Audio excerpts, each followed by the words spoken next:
आप सभी को सादर नमन और प्रणाम। एक ज्योतिर्निबंध में कहा गया है, कार्तिकस्यासिते पक्षे लक्ष्मीर्निदान विमुच्यति स च दीपावली प्रोक्तः कल्याण रूपिणी। मतलब श्री महालक्ष्मी पूजन, दीपावली पूजन, महापर्व कार्तिक की अमावस्या को प्रदोष काल में यदि हो तो वो विशेष कल्याणकारी होता है। और साथ ही धर्म सिंधु में भी कहा गया है, प्रदोषे दीपदानम। प्रदोष काल में मतलब रात्रि के समय जब आप दीपावली पूजन करते हैं, लक्ष्मी पूजन करते हैं, उस समय दीपदान का अत्यधिक महत्व है। और साथ ही साथ तत्व चिंतामणि में भी दीपदान का विशेष महत्व बताया गया है। और इसीलिए दीपावली पर घर को बाहर अंदर, परिवारों के अंदर और साथ में अपने व्यवसाय स्थल पर, कार्यस्थल पर और दुकानों में भी आपने देखा होगा दीपों से जगमगाहट हर जगह होती है। इसीलिए आप भी दीपदान करें, साथ ही साथ अपने घर को जगमग करने का प्रयास करें और माँ भगवती लक्ष्मी के साथ विष्णु भगवान का विशेष स्मरण करने का प्रयास करें। दीपावली को सेलिब्रेट करने के बहुत अलग अलग कारण हैं। जैसे बहुत सारे लोग कहते हैं क्या लॉजिक है इन व्रत और त्योहारों का, तो उसका मैं बता दूं आपको। 14 वर्ष के बाद जब श्री राम भगवान अयोध्या वनवास के बाद अयोध्या लौटे थे, तो अयोध्या वासियों ने उनके स्वागत में दीपमालाएं जलाई, पूरे अयोध्या को श्रृंगारित कर दिया था और जगमगाहट के साथ। और इसी दिन लक्ष्मी जी क्षीर सागर में से उत्पन्न हुई थी और विष्णु भगवान को पति के रूप में स्वीकार किया था। और इसी दिन विष्णु भगवान ने राजा बलि को पाताल लोक का इंद्र बनाया था, इंद्र की पदवी दी थी। और उसी खुशी में महाराज इंद्र ने स्वयं इस खुशी में दीपोत्सव किया था। और इसके लिए कि उनका इंद्र पद सुरक्षित रहा, नहीं तो राजा बलि को वो इंद्र पद मिलता, जिसे विष्णु भगवान ने पाताल लोक का इंद्र बनाकर उन्हें वहाँ विराजित किया।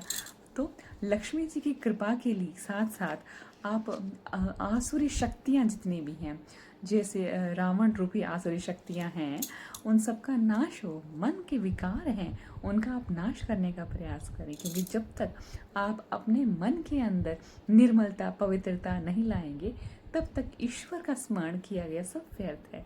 ईश्वर को स्मरण करना, ईश्वर का ध्यान करना, ईश्वर के अनुभवों को अनुभव कर पाना, ईश्वर का सानिध्य पाना और हर क्षण प्रतिपल ईश्वर के स्मरण में हमेशा रंगरेज रहना और ईश्वर के दिए गए हर एक चीज़ का धन्यवाद देना और ईश्वर के प्रति कृतज्ञता दिखाना, प्रदर्शित करना, अपने कर्तव्यों के कर्मों को सब उत्साह के साथ करते रहना और जीवन में आगे बढ़ते रहना ही इस मानव जीवन का परम लक्ष्य है, ईश्वर प्राप्ति।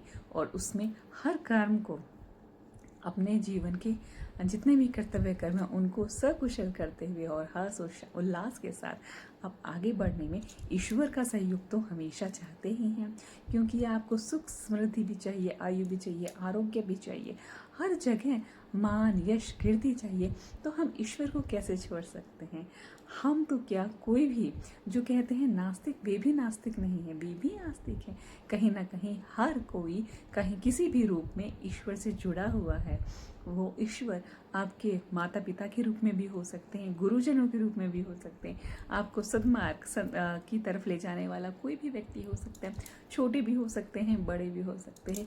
कभी भी किसी के मुख से मिला हुआ ज्ञान कब आपको काम आ जाए और कब वो अनुभव आपको एक विशेष अनुभव में परिणित होता हुआ दिख जाए, उसके लिए ईश्वर का सदा सर्वदा धन्यवाद देना चाहिए। ईश्वर ने हर एक चीज़ को बहुत ही करीने से, सलीके से, तरीके से बनाया है और उसमें से सबसे अनुपम कृति है मानव मन, मानव जीवन और मानव का एक शरीर, मन, वचन और कर्म से मानव अपने आप को एक दिव्य विभूति के रूप में परिणित कर सकता है।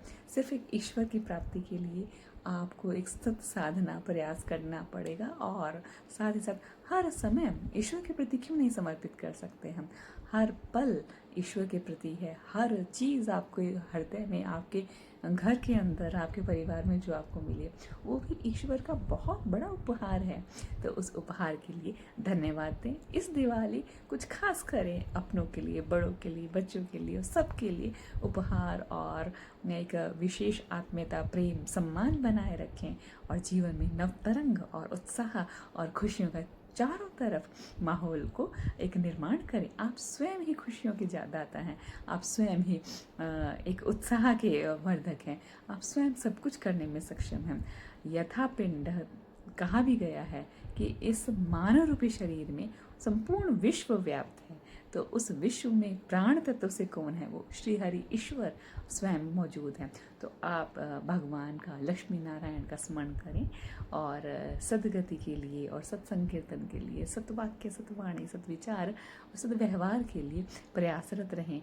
खुद को निर्मल करने का प्रयास पहले करें। जब हर इंसान स्वयं को निर्मल करने का प्रयास करेगा तो घर में शांति, सुकून, शीतलता, सरसता, प्रेम, सौहार्द और उन्नति, प्रगति निश्चित रूप से रहेगी। और स्थिर लक्ष्मी तो निश्चित ही है। जहाँ कलह, लड़ाई और बात बात पे हर तरह से चिड़चिड़ापन या फिर मनमुटाव जैसी स्थिति रहती है, कहीं लालच है, कहीं षड्यंत्र है, कहीं क्रोध है, कहीं हिंसा है, कहीं एक सिर्फ अहंकार है, वो सब आपको ईश्वर से दूर करने के साधन हैं। तो इसलिए इन सबको त्याग करें, रावण रूपी इन सभी कृत्यों का त्याग करें और मन वचन कर्म से ईश्वर के प्रति समर्पित हों। यही विशेष प्रार्थना के साथ और यही विशेष बातों के साथ आप सभी को नमन।